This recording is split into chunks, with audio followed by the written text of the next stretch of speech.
కుర్రోళ్ళు అందరితో కలిపి మందు తాగుతూ ఉన్నారు. అది కూడా ఏమిటి, ఆ కలిపే పాత్రలు ఏమిటి అంటే దేవాలయంలో ఉపయోగించే పరిశుద్ధ సామగ్రి. ఆ పాత్రలలో మందు పోసుకుని మందు పార్టీ ఇస్తున్నాడు. దేవుడు ఎంతవరకు చూస్తాడండి ఒక మనిషిని? దేవుడు ఒక్కమారు పలుకును, 2 మార్లు పలుకును, అయితే మనుషులు అది కనిపెట్టరు, పట్టించుకోరు. దేవుని గద్దింపును తిరస్కరిస్తారు కొందరు. నువ్వు ట్రాక్ తప్పుతున్నావు, తప్పు చేస్తున్నావు అని లేఖనం ద్వారా హెచ్చరించినప్పుడు దిద్దుకోవాలి, లేకపోతే ఇబ్బంది పాలవుతావు. అందరితో కలిసి సరదాగా ఆ మందు పార్టీలో ఉన్నప్పుడు రాజు అనేటువంటి బెల్షస్సరు అలా గోడ వంక చూశాడు. గోడ వైపు చూస్తే ఆ గోడ మీద ఒక మనిషి చెయ్యిలాగా వచ్చి రాయటం గమనిస్తున్నాడు. అక్కడ రాసినటువంటి ఆ రాత ఈయనకి అర్థం కాలేదు. మెనే మెనే టెకేల్ ఓఫార్సిన్ అనేటువంటి మాట అర్థం కాలేదు. అది చదివిన తర్వాత ఆ వ్రాత చూసినాక రాజు ముఖం వికారమైపోయింది. ఏమిటో అర్థం కాక తన రాజ్యంలో ఉన్నటువంటి కల్దీయుల్ని, జ్యోతిష్యుల్ని, గరడీ విద్యలు తెలిసిన వారిని అందరినీ కూడా పిలిపించి, నాకు ఇలా కనపడింది ఏంటో చెప్పండి అంటే జుట్టు పీక్కున్న వాళ్ళకి అర్థం కాలేదు. ఇంకా మనస్సులో ఆందోళన ఎక్కువైపోయింది బెల్షస్సర్ రాజుకి. ఏం జరుగుతుంది, ఏంటి రాశాడు అక్కడ, ఏం అర్థం కాని పరిస్థితి. ఇంకా మనస్సును కృంగిపోయి ఎలా అయిపోయాడంటే నడుం జాయింట్ ఊడిపోయినట్లుగా, మనస్సంతా నెమ్మది లేకుండా, ఎముకలు గాడి తప్పినట్లుగా మనిషి అలా తయారైపోయాడు. ఎవరూ చెప్పలేకపోతున్నారు ఆ భాష యొక్క అర్థాన్ని. అప్పుడు రాణి వచ్చి అందరి ముందు నిలబడి, మీ నాన్నగారి హయాంలో కూడా ఇలాంటి కళ వచ్చినప్పుడు ఆ కళను, కళ భావాన్ని చెప్పినటువంటి ఒక అతను ఉన్నాడు, బానిసగా తీసుకురాబడినటువంటి వ్యక్తి ఒకతనున్నాడు. అతనికి బెల్తెషాజరు అని పేరు పెట్టారు. అతని పేరు దానియేలు. అతన్ని పిలిపిస్తే ఈ యొక్క భావం ఏమిటో చెప్తాడు అన్నప్పుడు అప్పటికి ఒక ఆఫర్ ఇచ్చాడు బెల్షస్సర్ రాజు. ఏమిటో తెలుసా, ఈ కలభావాన్ని చెప్పిన వాళ్ళకి ఓదారంగు వస్త్రం తొడిగించి, మెడలో బంగారపు హారం వేసి రాజ్యాన్ని పరిపాలించే అధిపతుల్లో 3వ వాళ్ళగా చేస్తాను, వారెవరైనా సరే నాకు అర్థం చెప్తే అన్నాడు. సరే అని దానియేలుని పిలిపించారు. దానియేలు వస్తే ఇతని విషయం అంతా కూడా చెప్పాడు. ఆ గోడ మీద చేతి వ్రాత అంతా కూడా, ఇది కానీ చెప్తే నీకు ఖచ్చితంగా ఓదారంగం వస్త్రం తొడిగించి మెడలో బంగారు హారం వేసి నిన్ను 3వ అధిపతిగా చేస్తాను అంటే దానియేలు అంటాడు, రాజా నీ గిఫ్ట్స్ అయ్యో నీ దగ్గర పెట్టుకో, వీటికి కక్కుర్తిపడి నేను చెప్పను అన్నాడు దానియేలు. నీ గిఫ్ట్స్ ఏమనుంటే నీ దగ్గరే పెట్టుకో, దాని అర్థం చెప్తాను, జాగ్రత్తగా విను. మెనే మెనే టెకేల్ ఓఫార్సిన్. మెనే అంటే దాని అర్థం అక్కడ చెప్తున్నాడు. దేవుడు నీ ప్రభుత్వ విషయంలో లెక్క చూసేశాడు, నీకు ముగింపు దశ వచ్చేసింది అని ఆ వచనాల్లో రాస్తాడు. నీ ప్రభుత్వ విషయంలో దేవుడు లెక్క చూసేసి దాన్ని ముగించాడు అని. టెకేల్ అంటే ఆయన నిన్ను త్రాసులో తోచగా నువ్వు తక్కువగా కనపడ్డావు. ఓఫార్సిన్ అంటే ఏం రాస్తున్నాడు అక్కడ, ఫెరెస్ అంటే నీ రాజ్యము నీ యొద్ద నుండి విభాగించబడుతుంది, మాదీయులకి పారసీకులకి వెళ్ళిపోతుంది. తడుముకోకుండా టకటక చెప్పేశాడండి. ఇది హీబ్రూ లాంగ్వేజీ కాదు, అర్థమైందా విషయమే. దేవుడు తన బిడ్డలకి ఇస్తున్నటువంటి జ్ఞానము అర్థం చేసుకోవాలి. మెనే మెనే టెకేల్ ఓఫార్సిన్. దేవుడు నీ జీవితం విషయం లెక్క చూసేస్తే, ముగించేస్తే మన పరిస్థితి ఏంటి? చిన్న తప్పే కదా, చిన్న పాపమే కదా అని చూసుకుని వెళ్ళిపోతున్నామేమో. మన జీవితం సమతుల్యంగా ఉందా? అక్కడ టెకేల్ అంటే చెప్తున్నాడు, ఆయన నిన్ను త్రాసులో తోచగా తక్కువగా కనపడితివి. దేవుడు న్యాయమైన త్రాసులో తోస్తాడు మనల్ని. మనం సరిగా జీవించాలి, బ్యాలెన్స్డ్ లైఫ్ ఉండాలి మనకి ఎప్పుడు కూడా. ఆయన త్రాసులో తూచినప్పుడు మనం ఎలా కనపడుతున్నాం? ఈరోజు నేను చెప్పే వాక్యం యొక్క అంశం the balanced life.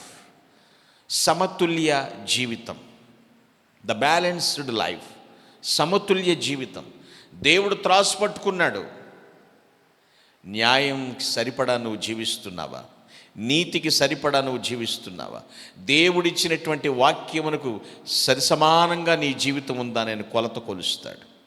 The balanced life. కొంతమంది అంటారు తీర్పు లేదు గీర్పు లేదు తీయహే. ఎవడన్నాడు తీర్పు ఉందని? ఏదో పాత నిబంధన పట్టుకుని వేలాడుతున్నారేంటి మీరు? తీర్పు లేదేమీ లేదు. అన్యుడిగా ఉండి రక్షించబడినటువంటి డాక్టర్ లూకా గారు రాసినటువంటి పుస్తకం అపోస్తుల కార్యములు 17:31 చదువుదాం. Acts book of 17 chapter verse 31. Yeah, ఎవరు తెలుసు? ఆయన యేసుక్రీస్తు చేత నీతిని అనుసరించి నిర్ణయించి ఉన్నాడు. అర్థమవుతుందండి? తీర్పు తీర్చే రోజును దేవుడు నిర్ణయించి ఉన్నాడు. భూమి మీదకి మనిషిని పంపించాడు. మనిషి రూపంలో యేసుక్రీస్తు వచ్చాడు. నీతిని అనుసరించి జీవితం జీవించి చూపించాడు. ఆ ప్రకారము జీవించినా జీవించకపోయినా తీర్పు అనేది ఖచ్చితంగా ఉంది. సోర్స్ ఏంటండి? ఆధారం ఏంటంటారేమో. కంటిన్యూ చేయండి ఆ వచనాన్ని.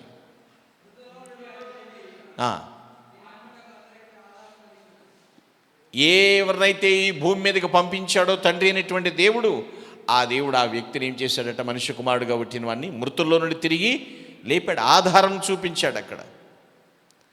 ద డే ఆఫ్ జడ్జిమెంట్ అనేది ఖచ్చితంగా ఉంది. అప్పటి వరకు నువ్వు ఎలా జీవించాలి? సమతుల్య జీవితం. దేవుడు త్రాసులో తూచినప్పుడు తక్కువగా కనపడకూడదు. నీవు ముగించేస్తాడు. జాగ్రత్త. నేను మిమ్మల్ని భయపెట్టాలనో లేకపోతే భయకంపితుల్ని చేయాలనో నా ఉద్దేశ్యం కాదు. మన లైఫ్ ఎలా ఉంది? ఏ విధంగా ఉన్నాం? సార్, సమతుల్య జీవితం అంటే ఏమిటండి?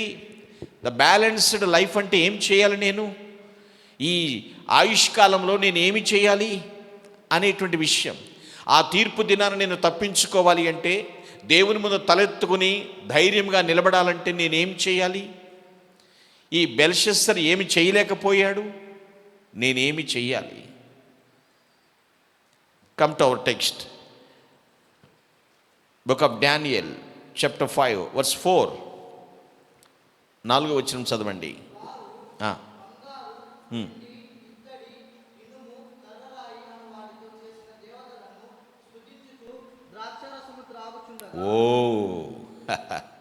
వారు ఏం చేస్తున్నారండి?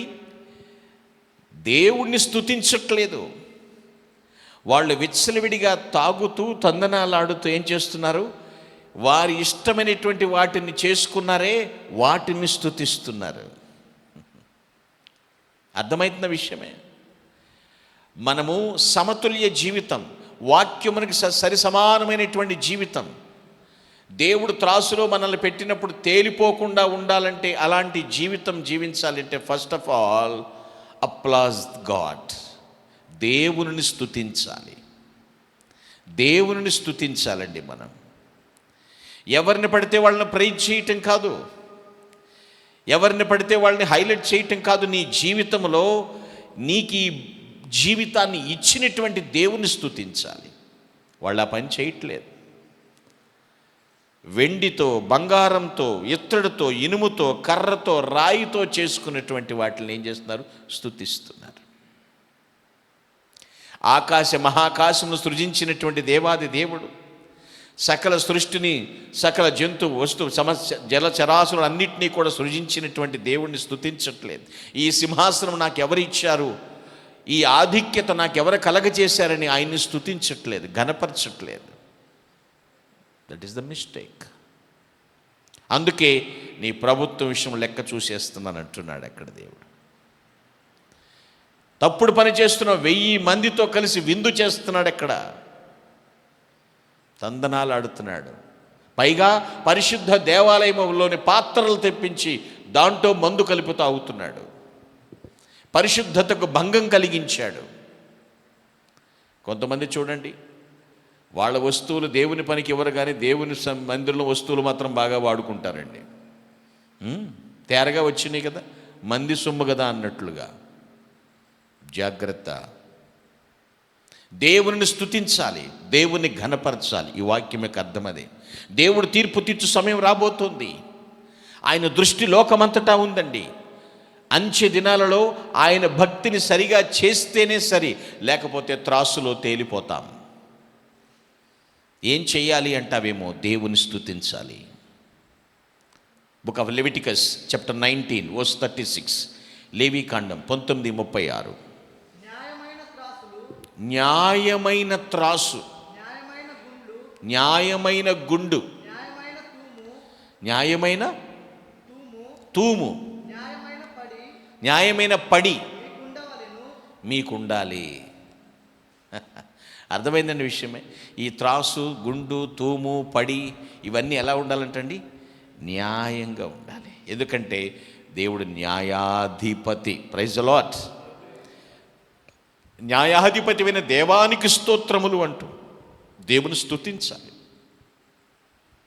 కీర్తన 50:23 ఈ విధంగా సెలవిస్తుంది: స్తుతియాగం అర్పించువాడు నన్ను మహిమపరచుచున్నాడు. ఎవరు దేవుని స్తుతిస్తూ ఉంటారో వారి ద్వారా దేవునికి మహిమ. ఘనుడైన దేవానికి స్తోత్రం, పరిశుద్ధుడానికి స్తోత్రం, పరమపితానికి స్తోత్రం, ఉన్నవాడానికి స్తోత్రం, అనువాడానికి స్తోత్రం, రానయ్యున్నవాడానికి స్తోత్రం, నా జీవితమును ఉన్నత స్థానంలో నిలిపిన దేవానికి స్తోత్రమని ఎవరిని స్తుతించాలి? దేవదేవుణ్ణి, పరిశుద్ధుని స్తుతించాలి. అప్పుడు త్రాసులో తేలిపోము. ద బ్యాలెన్స్డ్ లైఫ్, సమతుల్య జీవితం అంటే దేవుని స్తుతించాలి. 119వ కీర్తన 164వ వచనంలో కూడా భక్తుడు ఇలా మాట్లాడతాడండి: దినమునకు నేను 7 మారులు దేవాన్ని న్యాయ విధులను బట్టి 7 మారులు నేను నిన్ను స్తుతించుచున్నాను. చాలండి. దేవుని న్యాయ విధులను బట్టి రోజుకు 7 సార్లు నేను నిన్ను స్తుతిస్తున్నాను. దేవా, దేవుని ఘనపరుస్తున్నామా? స్తుతించు, కృతజ్ఞతాస్తుతి చెల్లించు దేవునికి. ఆయన ఏమయ్యున్నాడో నీ జిహ్వ ఫలము దేవునికి సమర్పించాలి. వీరు దేవుని స్తుతించట్లేదు. ఆ అధికారాన్ని బట్టి, ఆ గర్వాన్ని బట్టి, ఆకున్న పొజిషన్ని బట్టి, వారికి ఉన్న ఆ పొజిషన్ ప్రతి ఒక్కటి కూడా ఏం చేస్తున్నారంటే తాగి తందనాలాడుతున్నారు. జాగ్రత్త, త్రాసులో తేలిపోతావు. హెబ్రీ పత్రిక 13వ అధ్యాయము 15వ వచనం ప్రకారంగా, హీబ్రూస్ చాప్టర్ 13 వర్స్ 15 ప్రకారంగా స్తుతి యాగం ఎలా వెళ్ళాలి? చదవండి దయచేసి. హీబ్రూస్ 13:15. కాబట్టి ఆయన ద్వారా మనము దేవునికి ఎల్లప్పుడూ స్తుతి యాగము చేయుదము, అనగా ఆయన నామమును ఒప్పుకొనుచు జిహ్వ ఫలము అర్పించుదము. జిహ్వ ఫలము అర్పించాలి. మన నాలుక ద్వారా, పెదవుల ద్వారా దేవుని స్తుతి పదాలు రావాలి బయటికి. దేవుని స్తుతించడం అంటే ఏదో స్తుతి స్తుతి స్తోత్రం స్తోత్రం అని స్తుతి స్తుతి స్తోత్రం ఈ ఉట్టి పదాలు పలకటం కాదండి. ఆయన ఎంత ఘనుడో, ఏమై ఉన్నాడో, ఏమి చేశాడో, ఏమి చేస్తున్నాడో, ఏమి చెయ్యబోతాడో వాటన్నిటినీ కూడా స్మరిస్తూ దేవుని స్తుతించాలి, ఘనపరచాలి. త్రాసులో తేలిపోము. అప్పుడు ద బ్యాలెన్స్డ్ లైఫ్. బెల్షస్సర్ ఆ పని చేయలేదు, వాళ్ళ నాన్న నెబుకద్నెజరు ఆ పని చేయలేదు. నీ జీవితంలో నీవు దేవుని ఎంత బాగా స్తుతిస్తున్నావు, ఎంత గొప్ప దేవా నీకు వందనములు నాయనా అని నీ జిహ్వ ఫలాన్ని దేవునికి సమర్పించాలి. అదే కోరుతున్నాడు ఇక్కడ. స్తుతి ఎలా ఉండాలి? ఎక్కువగా ఉండాలి నీ జీవితంలో. ఆయన్ని ఘనపరచాలి. ఈ ఆరోగ్యం, ఈ ఆనందం, ఈ ఆధిక్యత, ఈ అందం, ఈ ఆస్తి, ఈ అంతస్తు ప్రతి ఒక్కటి ఆయన పెట్టిన భిక్ష. నువ్వు నన్ను రక్షించకపోతే నాకు ఈ బాధ్యత ఎక్కడిది ప్రభువా? దేవుణ్ణి స్తుతించాలి. Applause to God. దేవుణ్ణి స్తుతించాలి. Second thing, come to our text, Daniel chapter 5 verse 7. దానియేలు 5:7. రాజు గారడి విద్య గలవారిని కల్దీయులను జ్యోతిష్యులను పిలువనంపుడని ఆతురముగా ఆజ్ఞ ఇచ్చి బబులోనులోని జ్ఞానులు రాగానే ఇట్లా నేను ఈ వ్రాతను చదివి దీని భావమును నాకు తెలియజెప్పువాడెవడో వాడు ఊదారంగు వస్త్రము కట్టుకొని తన మెడను సువర్ణమయమైన కంఠభూషణము ధరింపబడిన వాడై రాజ్యములో 3వ అధిపతిగా ఏలును. ఎవరిని అడుగుతున్నాడండి? ఈ విధానం విషయమై ఎవరిని అడుగుతున్నాడు? ఇదంతా కూడా తన రాజ్యంలో ఉన్నటువంటి మంత్రగాళ్లను, గారడి విద్యులను, జ్యోతిష్యులను అడుగుతున్నాడు. ఏంటిదంతా అని. అసలు అడగాల్సింది ఎవరిని? ఏదన్నా మనకు అర్థం కాకపోతే, జీవితం ఆగమ్య గోచరంగా ఉన్నప్పుడు ఎవరిని అడగాలి? ఎస్, సమతుల్య జీవితం, ద బ్యాలెన్స్డ్ లైఫ్ అంటే దేవుణ్ణి స్తుతించటం మాత్రమే కాదు. Second thing, pray to God. దేవునికి ప్రార్థించాలి, దేవుణ్ణి స్తుతించాలి. రెండవది ఏంటంటే దేవునికి ప్రార్థించాలి. అడుగుడి మీకు ఇవ్వబడును అన్నాడు ఆయన. మనుష్యులకు అర్థం కాదండి, మహోన్నతుడికి ఎందుకు అర్థం కాదు?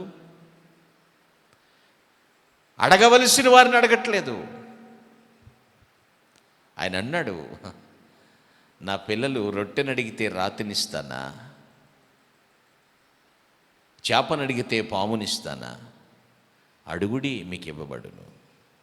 ప్రే టు గాడ్. దేవునికి ప్రార్థించాలి. ఒక్కొక్కసారి మన కష్టాన్ని బట్టి ఏంటేంటో చేసేస్తూ ఉంటాం, ఏదేదో చేస్తూ ఉంటాం, ఎవరెవరిని అడిగేస్తూ ఉంటాం. వాళ్ళకి ఏమీ తెలియదు, తలా తోక తెలియదు, పరుగులు పెట్టేస్తూ ఉంటాం. నువ్వు ప్రప్రథమంగా ఏ సమస్య వచ్చినా ప్రభు పాదముల చెంత పడి ప్రభుని వేడుకోవాలి. ఆ తరువాత దైవుడిచ్చిన జ్ఞానాన్ని బట్టి ఏ ప్రయత్నం అన్నా చేయను. ప్రాథమికంగా నువ్వు ప్రభుని వేడుకోవాలి. ప్రే టు గాడ్. దేవుని స్తుతించాలి, ఎక్కువగా చేయాలి. దేవునికి ప్రార్థించాలి, అది కూడా ఎక్కువగా చేయాలి. ఎవరిని వేడుకుందును? ఎంతోమంది భక్తులు మనకు మార్గదర్శకులుగా చూపించారే. కీర్తన గ్రంథం 62వ కీర్తన 9వ వచనం, 62:9. అల్పులైన వారు వట్టి ఊపిరై ఉన్నారు, వట్టి ఊపిరి. గనులైన వారు మాయస్వరూపులు, త్రాసులో వారందరూ తేలిపోవుదురు. చాలండి. అల్పులైన వారు ఎలా ఉన్నారు? వట్టి ఊపిరి. గనులైన వారు, బాగున్నాడండి, దిట్టంగా ఉన్నాడు, మంచివాడు అనుకున్నాడు, మాయాస్వరూపులు. అట్టివారు త్రాసులో తేలిపోతారు. కొంతమందికి ఇలాంటి ధైర్యం ఉంటుంది. నాకు ఏ కష్టం వచ్చినా మా వాడు ఉన్నాడు చూసుకుంటాడు, మా అబ్బాయి ఉన్నాడు చూసుకుంటాడు, మా బాబాయ్ ఉన్నాడు చూసుకుంటాడు, ఆయన ఉన్నాడు చూసుకుంటాడు. దిట్టంగా ఉన్నాడు, మాకు బ్రహ్మాండం, ఏం కొదవలేదు అనుకుంటాం. ఇక్కడ ఏం చెప్తున్నాడు? మాయాస్వరూపులు, వట్టివారు, త్రాసులో తేలిపోతారు. ఎవరిని అడుగుతున్నావు నువ్వు సాయం? ఎవరిని చూసుకుని మిడిసిపడుతున్నావు నువ్వు? నీ జీవితం ముగించబడకుండా ఉండాలి అంటే నీ అక్రమాలన్నింటినీ ఒప్పుకుని విడిచిపెట్టేసేయాలి. అంతేకాదు పిల్లరా, ఆయన్ని స్తుతించు. ఈ భోగాన్ని ఇచ్చాడు, ఈ ఆధిక్యత నీకు ఇచ్చాడు. ఇట్స్ ఎ గ్రేట్ ప్రివిలేజ్ కదా. ఆయన్ని వేడుకో, ఆయన్ని వేడుకో. యథార్థంగా ప్రార్థించే దేవునికి, హార్ట్ఫుల్గా మొర్రపెట్టు దేవునికి. Book of proverbs chapter 15:8. Proverbs 15:8. భక్తిహీనులు అర్పించు బలులు యెహోవాకు హేయములు, ఆయనకు అసహ్యం. యథార్థవంతుల ప్రార్థన ఆయనకు ఆనందకరము. చాలండి. నువ్వు యథార్థంగా ప్రార్థన చేస్తే నీ ప్రార్థన విని మురిసిపోతానంటున్నాడు దేవుడు. ఎవరెవరినో పరుగులెత్తటం కాదు పిల్లరా. మనుష్యులను అడగొద్దని నేను చెప్పట్లేదు ఇక్కడ. కానీ ఏ చిన్న సమస్యను ముందు దేవుని మీద ఆధారపడు, దేవుణ్ణి వేడుకో. ప్రే టు గాడ్. యథార్థవంతుల ప్రార్థన ఆయనకు ఆనందకరం. నువ్వు యథార్థ హృదయంతో ప్రార్థన చేస్తుంటే దేవుడు మురిసిపోతాడండి. మరి యథార్థ ప్రార్థన అంటే దొంగ ప్రార్థన ఉంటుందండి. అదే సామెతలు 11:1. సామెతలు ప్రొవెర్బ్స్ 11:1. దొంగత్రాసు దొంగత్రాసు యెహోవాకు హేయము, అసహ్యం, సరి అయిన గుండు ఆయనకిష్టం. ఆయనకిష్టం. Praise the Lord. దొంగత్రాసు దేవునికి అసహ్యం, సరి అయిన గుండు ఆయనకిష్టం. కొంతమంది ప్రార్థన అంటే చాలు, ప్రార్థన వంకుతో నిద్రపోతూ ఉంటారు. అది దొంగ ప్రార్థన కాదు. ఏంటంటే ప్రార్థన చేస్తున్నాం, యథార్థంగా ప్రార్థించు. నెబుకద్నెజరు జీవితము అలాగే ఉంది. దాన్ని చూసినటువంటి కొడుకుకు కూడా బుద్ధి రాలేదు. బెల్షస్సరు జీవితం కూడా అపరిశుద్ధమే. పేరుకు రాజుగా ఉన్నాడు. పిల్లలు ఆలోచించండి. ప్రే టు గాడ్. దేవునికి ప్రార్థించాలి, ఎక్కువగా ప్రార్థన చేయాలి, ఎక్కువగా స్తుతించాలి, ఎక్కువగా ప్రార్థన చేయాలి. ద బ్యాలెన్స్డ్ లైఫ్ గురించి మనం నేర్చుకుంటున్నాం. నా లైఫ్కి ఏ డోకా లేదని మనం చెప్పగలమా? నేను చేసే ప్రార్థన దేవుడు ఆలకిస్తున్నాడు అని ధైర్యంగా మనం చెప్పగలగాలి. నా స్తుతులు దేవుడు స్వీకరిస్తాడు. ఎక్కడి నుంచి వస్తుంది ధైర్యం? దేవునికి దగ్గరగా జరిగావా? ప్రతి విషయానికి దేవునిపై ఆధారపడి ఆనుకుంటున్నావా? ఎవరినో చూసి ఎవరినో నమ్ముకుని అనుకుంటే చివరికి మోసపోతావు. Pray to God. Thirdly and finally come to our text. Daniel 5:23. Last line చదవండి. దానియేలు 5:23. నీ ప్రాణమును నీ సకల మార్గములను ఏ దేవుని వశమున ఉన్నవో ఆయన నీవు గణపరచలేదు. ఇక్కడ చూడండి పిల్లరా, ఇంకొంచెం పైన చదువు నాయన. చూడనైనను విననైనను, చూడలేని, వినలేని, గ్రహింపలేని, చేతగాని వెండి బంగారు ఇత్తడి ఇనుము కర్ర రాయి అను వాటితో చేయబడిన దేవతలను స్తుతించి తిరిగాని కానీ నీ ప్రాణమును నీ సకల మార్గములను ఏ దేవుని వశమును ఉన్నవో ఆయనను నీవు గణపరచలేదు, ఆయన నువ్వు స్తుతించలేదు, ఆయన నువ్వు నమ్మలేదు. అర్థమైందని విషయమే. ఏదేదేదేదో నమ్మావు తప్ప నువ్వు దేవుణ్ణి నమ్మలేదు. మనది బ్యాలెన్స్డ్ లైఫ్గా, సమతుల్య జీవితముగా ఉండాలి అంటే స్తుతించు, ప్రార్థించు. ఎవరిని స్తుతిస్తున్నావో, ఎవరికి ప్రార్థన చేస్తున్నావో వారిని ఖచ్చితంగా నువ్వు విశ్వసించాలి. So thirdly and finally trust God. దేవుని విశ్వసించాలి. ఘనపరిచావు కదా, చెప్పుకున్నావు కదా సమస్య, ఆయన ఏం చేయాలి? విశ్వసించాలి. Trust God. ఒక వ్యక్తిని నిన్ను నమ్మమని నేను చెప్పట్లేదు. అందుకే పదే పదే మాట్లాడుతూ ఉంటాం. మన సమస్య పరాయి వ్యక్తితో చెప్తే వాడు ఇంకా 10 మందికి చెప్పి పరువు తీయొచ్చు, కానీ పరమ తండ్రితో చెప్తే ప్రతిఫలం ఇస్తాడు ఆయన. Praise the Lord. జవాబిస్తాడు. Trust God. దేవుణ్ణి విశ్వసించు. వీళ్ళు ఏం చేశారండి? ఆ వచనాలు బట్టి అర్థం చేస్తే నమ్మలేదు, ఘనపరచలేదు, ప్రార్థించలేదు. చిటికేస్తే వచ్చేటువంటి సైన్యం మీద నాకున్న బోల్డ్ మంది జ్ఞానులు ఉన్నారు పరివారం తెలుస్తుంది. కానీ సౌలు తన మూర్ఖత్వం చేత తప్పు ఒప్పుకోలేదు దేవుణ్ణి. Book of Job chapter 31 6th and 6th verse చదవండి. యోబ్ 31:6. నేను యథార్థుడనై ఉన్నానని దేవుడు తెలుసుకొనున్నట్లు న్యాయమైన త్రాసులో ఆయన నన్ను తూచునుగాక. చూడండి, నేను యథార్థంగా ఉన్నానో లేదో అనేటువంటిది అక్కడ చెప్పుకుంటున్నాడు భక్తుడు. దేవుడు నన్ను న్యాయమైన త్రాసులో తూచునుగాక. ఇప్పుడు మన వాక్యం అంతా ఏమిటి? త్రాసులో తేలిపోకూడదు. Balanced life, the balanced life. నేను యథార్థంగా ఉన్నానో లేదో ఆయన ఎప్పుడన్నా తూయొచ్చు నన్ను తూకం. నేను పడిపోతున్నానా, లేచి తేలిపోతున్నానా, ఎలా ఉన్నాను నా జీవితం? Trust God. దేవుణ్ణి విశ్వసించు. మన నిత్య శ్వాస ప్రభువునందు విశ్వాసంతోనే ఉండాలి. అదే ఇక్కడ చెప్తున్నాడు. నేను ఎంత యథార్థంగా ఉన్నానో ఆయనకు తెలుసు ఆయనకి. కీర్తన 62:8, Psalm 62:8. జనులారా ఎల్లప్పుడూ ఆయన యందు నమ్మిక ఉంచుడి. ఎప్పుడండి? ఎల్లప్పుడూ ఆయన యందు నమ్మిక ఉంచాడు. చాలండి. కేవలం కష్టం వచ్చినప్పుడు కాదు, నష్టం కలిగినప్పుడు కాదు, అనారోగ్యం వచ్చినప్పుడు కాదు, నీ పరిస్థితి బాగున్నప్పుడు బాగోలేనప్పుడు నిత్యము ఆయన యందు నమ్మిక ఉంచుడి. Trust God. దేవుని విశ్వసించాలి, ఆయన యందు నమ్మిక ఉంచాలి. యాక్ట్స్ 16:31 ఇలా సెలవిస్తుంది. అపొస్తలుల కార్యం 16:31 ఏం సెలవిస్తుంది తెలుసా? ప్రభు అయిన యేసునందు విశ్వాసముంచుము, అప్పుడు నీవును నీ ఇంటి వారును రక్షణ పొందుదురు. ఎవరిని పడితే వాళ్ళని నమ్మటం కాదు. నవేడేస్ మోసాలు ఎక్కువైపోయినాయి. మరి ముఖ్యంగా సైబర్ నేరగాళ్ళు ఎక్కువైపోయారని వార్తలు వింటూ ఉంటాం. అన్నీ నమ్మశక్యంగానే ఉన్నట్లు అనిపిస్తూ ఉంటాయి, కానీ కావు. దేవుని విశ్వసించు, ప్రభు అయిన యేసునందు విశ్వాసముంచు. జైలర్ ఫ్యామిలీకి పౌలు సీలస్ చెప్తున్నటువంటి సందేశం అది.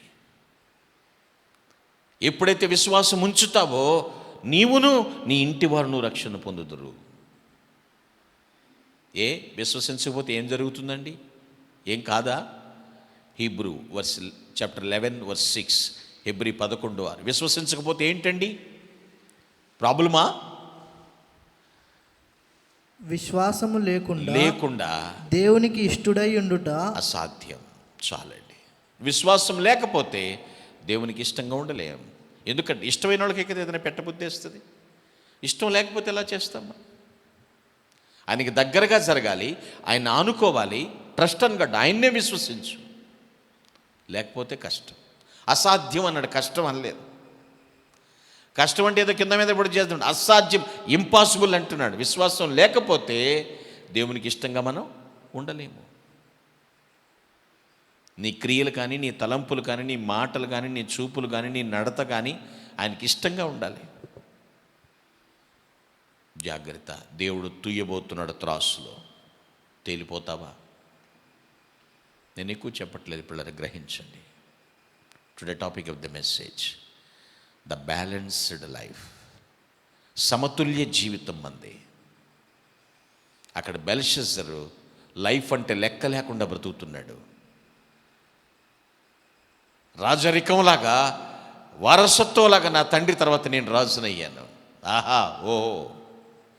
తన తండ్రి జీవితంలో జరిగిన ఎత్తుపల్లాలు చూసి కూడా బుద్ధి తెచ్చుకోలేదు. ఇష్టం వచ్చినట్లుగా చేశాడు. చివరికి ప్రభు అన్నాడు, నీ ప్రభుత్వ విషయంలో నేను లెక్క చూసి ముగించాను. త్రాసులో నీ జీవితం తేలిపోతే నీ రాజ్యం నీ యొద్ద నుండి తీసివేసి ఉన్నాను.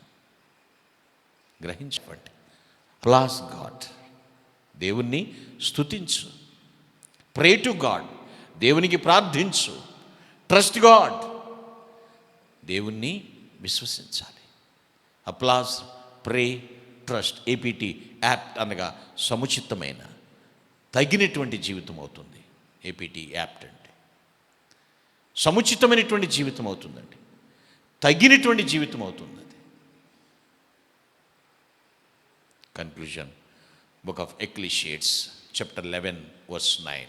ప్రసంగి గ్రంథం 11:9. యవనుడా, నీ యవనమందు సంతోషపడుము, నీ యవన కాలమందు నీ హృదయము సంతుష్టిగా ఉండనిమ్ము. నీ కోరిక చొప్పునను నీ ఇష్టమైనట్టు రెచ్చిపో అంటున్నాడు. ముందు నీ ఇష్టమైనట్టు జీవించు అంటున్నాడు అనుకున్నాం. నీ దృష్టి యొక్క ఇష్టము చొప్పునను ప్రవర్తింపుము. నీ కన్ను చూసిందల్లా వెళ్ళిపో. ఏ చేయాలంటే చేసేస్తున్నావో చేసేసుకో.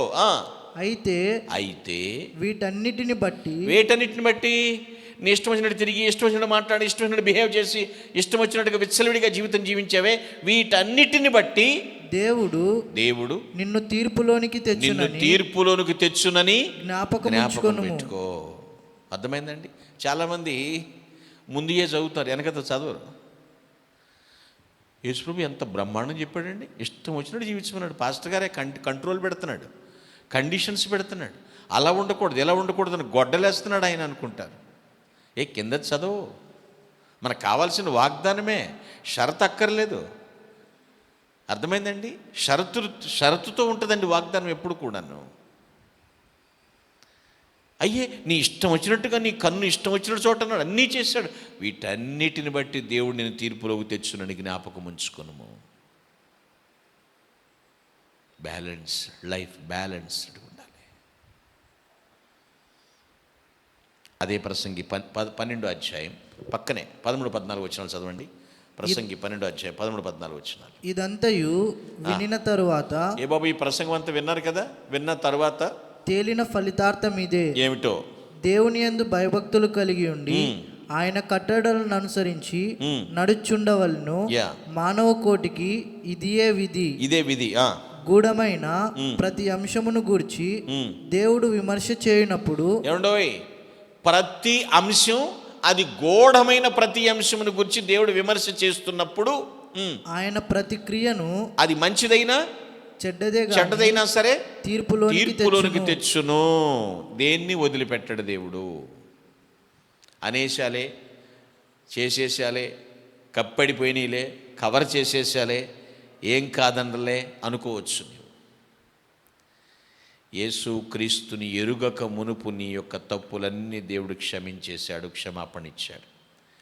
ప్రభుని తెలుసుకుని నువ్వు రక్షింపబడిన తర్వాత తప్పని తెలిసి కూడా నువ్వు చేస్తున్నావు చూసారా, అన్నిటినీ దేవుడు తీర్పులోకి తీసుకొస్తాడు, లెక్కలోకి తీసుకొస్తాడు, అన్నిటినీ లెక్క అడుగుతాడు. తీర్పు తీర్చే రోజు ఒకటి ఉంది. తప్పించుకోలేము మనం. ఎప్పుడో జరిగేది అనుకుంటున్నావేమో, ఇప్పుడు అంత కూడా లేదు గ్రేసు. ఎప్పటికప్పుడే దేవుడు షాకులు ఇచ్చేస్తున్నాడు, గుణపాఠాలు బుద్ధి వచ్చేటట్లుగా చెప్తూనే ఉన్నాడు. సరి చేసుకుందాం. ద బ్యాలెన్స్డ్ లైఫ్, సమతుల్య జీవితం జీవించి, దేవా నిన్ను స్తుతిస్తాను, నీకు ప్రార్థిస్తాను, నేను విశ్వసిస్తాను అని ఆయన పాదముల మీద పడి ప్రణమిల్లుదుముగాక. ఆమేన్. ప్లీజ్ అలా క్లోజ్ యువర్ ఐస్. ఎవరు అటు ఇటు చూడొద్దు. అందరూ తలల వంచి కళ్ళు మూసుకుని, తీర్పు తీర్చే రోజు అతి దగ్గరలో ఉంది. నీ జీవితాన్ని ఒకసారి తరచి చెక్ చేసుకో. నీ దృష్టి ఎక్కడికి వెళ్ళిందో దాని విషయంలో లెక్కప్ప చెప్పాలి. నీ మనసు ఎలా ప్రయాణం చేస్తుందో దేవునికి లెక్క అప్పగించాలి. బెల్షస్సర్ని మన ముందుంచి ఆ గోడ మీద వ్రాసిన చేతి వ్రాత మెనే టెకేల్ ఉఫర్స్ ముగించాడు దేవుడు లెక్క. త్రాకిపు వెలుగులో చెక్ చేసుకుంటున్నా కూర్చోమని కానుకలు పట్టి ఆనంద గీతాలతో కృపామయుండ నీ మేలులన్నీ స్మరించి స్తుతింతును. కృపామయుండ నీ మేలులన్నీ స్మరించి స్తుతింతును. నేనరణ్యయానములో నేను పలుమార్లు విసిగించిన, నేనరణ్యయానములో నేను పలుమార్లు విసిగించిన, కోపించుచునే వాత్సల్యము చూపి అనుదినము నన్ను మరువక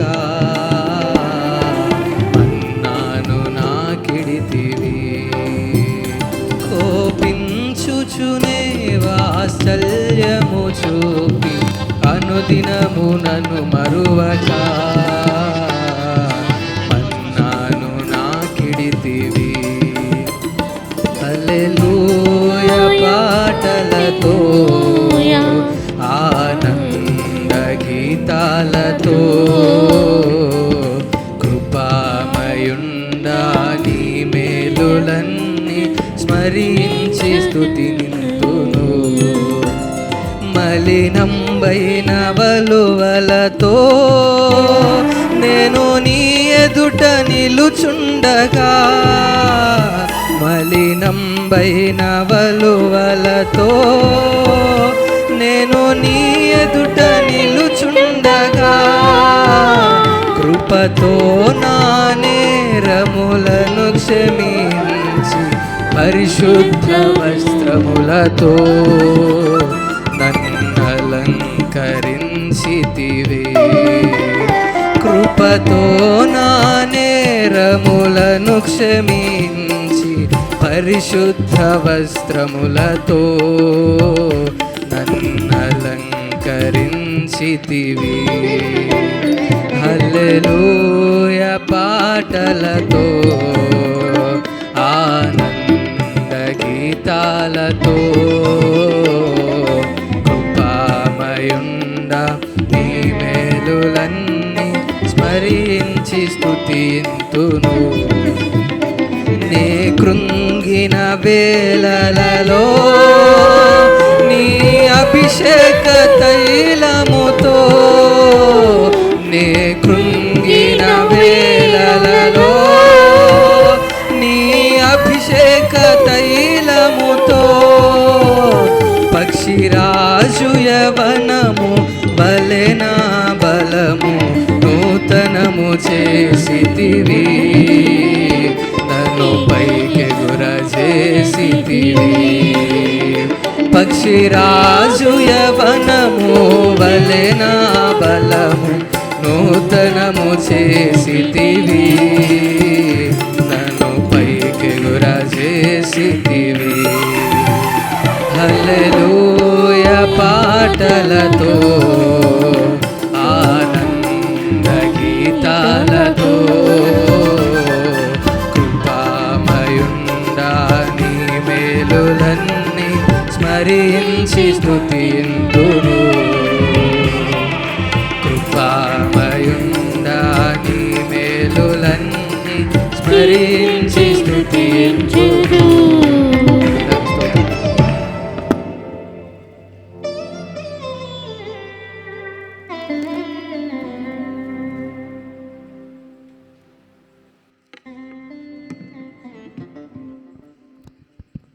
Special announcements. ప్రత్యేక ప్రకటనలు. Please pray for Dr. YSR's family. దయచేసి డాక్టర్ వైఎస్ఆర్ గారి కుటుంబం కొరకు ప్రార్థించండి. Please pray for health of brother Surendra from R21 and mother of brother Justin. దయచేసి బ్రదర్ సురేంద్ర R21 మరియు బ్రదర్ జస్టిన్ గారి తల్లి ఆరోగ్యం కొరకు ప్రార్థించండి. Lenti days will be started after 1 week, that is from 5th March. Please pray and participate. మార్చి 5వ తేదీ నుంచి శ్రమ దినాలు ఆరంభమవుతాయి. దయచేసి ప్రార్థించండి, పాల్గొనండి. We have women fellowship in our church on tomorrow at 5 p.m. Beloved women in Christ, please pray and participate. మన మందిరంలో రేపు సాయంత్రం 5 గంటలకు స్త్రీల కూడిక జరుగును. క్రీస్తునందు ప్రియమైన స్త్రీలు దయచేసి ప్రార్థించండి మరియు పాల్గొనండి. Please pray for job searching persons. దయచేసి ఉద్యోగాల కోసం వెతుకుతున్న వారి కొరకు ప్రార్థించండి. We have intercession time in our church on Friday, that is 28th February from 6 p.m. to 7 p.m. Please participate without fail. ఫిబ్రవరి 28వ తేదీ అనగా శుక్రవారం మన మందిరంలో విజ్ఞాపన ప్రార్థన జరుగును. సమయము సాయంత్రం 6 గంటల నుంచి 7 గంటల వరకు. దయచేసి సరైన సమయంలో పాల్గొనండి. Coming Sunday, we have 3 services in our church. First service at 7 a.m., second service at 10:30 a.m., third service at 3 p.m. Please pray, inform your friends and participate. వచ్చే ఆదివారం మన సంఘంలో 3 ఆరాధనలు జరుగును. ఆరాధన సమయాలు: మొదటి ఆరాధన ఉదయం 7 గంటలకు, రెండవ ఆరాధన ఉదయం 10:30 గంటలకు, మూడవ ఆరాధన మధ్యాహ్నం 3 గంటలకు.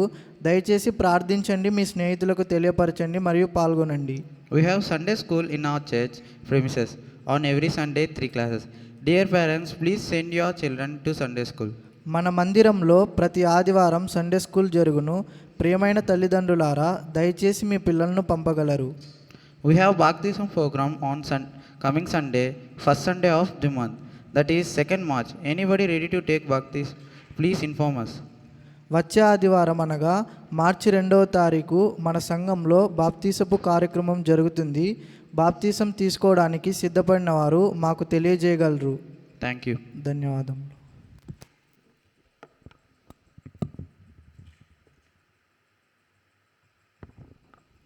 ప్రియులారా, మనం ముగింపు దశకు వచ్చినాం కనుక మనందరం లేచి నిలుచుకుందామండి. మరి అందరం కళ్ళు మూసుకొని కొద్దిసేపు దేవుడు మనతో ఏం మాట్లాడాడని మరి మరొకసారి నెమరు వేసుకుందామండి.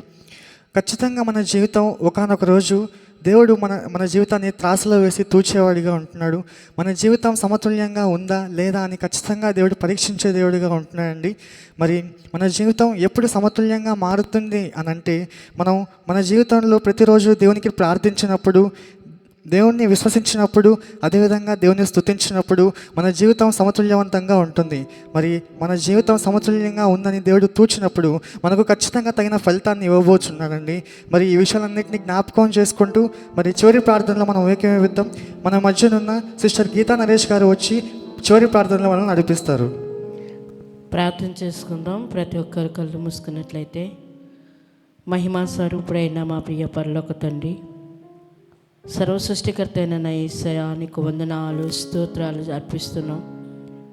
నీ సన్నిధానంలో చేరే ధన్యత భాగ్యత మాకు అనుగ్రహించారు తండ్రి. కృప ఎమ్మడి కృపనిస్తూ మా జీవితాలకు మీ వెలుగునిచ్చి మమ్మల్ని ప్రేమించి హక్కును చేర్చుకున్నందుకే ఈ స్తోత్రాలు అర్పిస్తున్నాం. గడిచిన దినాలన్నీ మీ మహాకృప మాకు తోడుగా ఉంచినందుకే స్తోత్రాలయ్యా. అద్వితీయ సత్యదేవా, దేవా, ఇవి మిడ్ వీక్ సర్వీస్ మీరు ఎంతో ఘనంగా జరిగించినందుకే కృతజ్ఞతాస్తుతులు చెల్లిస్తున్నాం. ప్రారంభ ప్రార్థన మొదలుకొని ముగింపు దశలో మీరు మమ్మల్ని నడిపించినందుకే స్తోత్రాలు అర్పిస్తున్నాం. చేరి వచ్చిన ప్రతి బిడ్డని మీరు దీవించి ఆశీర్వదించండి స్వామి. పాటల ద్వారా మహిమ పొందిన తండ్రి, గ్రంథపట్నము ద్వారా వాక్య భాగము ద్వారా నీ దాస్తుని ముఖాంతరంలో నుంచి మీరు మాతో మాట్లాడినందుకే స్తోత్రాలు చెల్లిస్తున్నాం.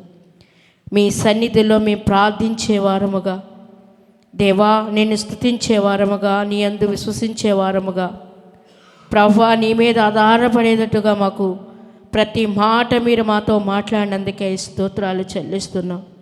న్యాయమనే త్రాసులో మమ్మల్ని తోస్తున్నందుకే స్తోత్రాలు చెల్లిస్తున్నాం.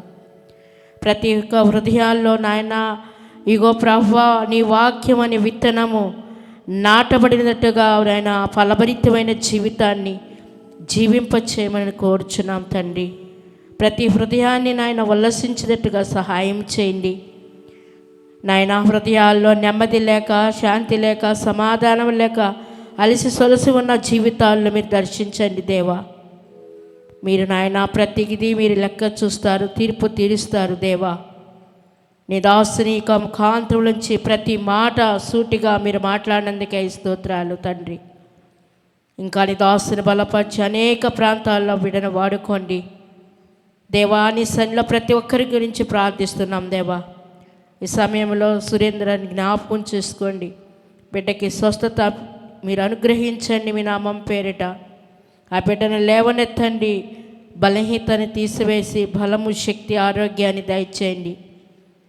అలాగే ప్రభా జస్టిన్ గారి యొక్క అమ్మగారు, ఆ తల్లిగారిని కూడా మీరు జ్ఞాపకం చేసుకోండి. శక్తిని, బలాన్ని, ఆరోగ్యాన్ని దయచేయమని కోరుతున్నాం. ఇంకా ప్రభువా సంఘంలో ఎవరైనా బలహీనత ఉంటే వాళ్ళ బలహీనతలు తొలగించండి స్వామి. గర్భఫలం లేని వారికి నీ చిత్త ప్రకారము బిడ్డలకి గర్భఫలాన్ని దయచేయండి దేవా.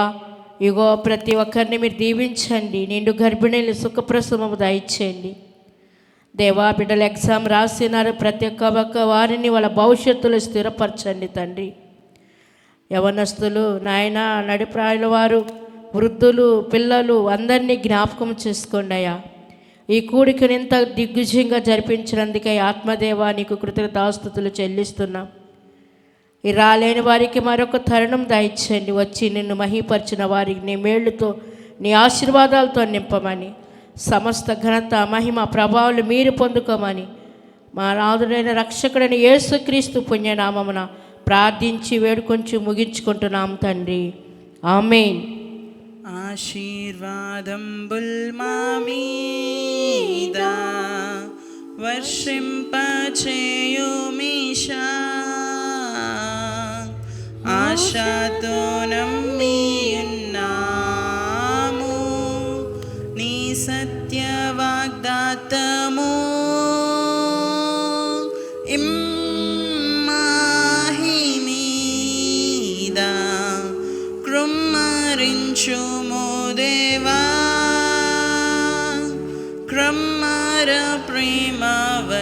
జాంబు కృమ్మరించుము దేవా.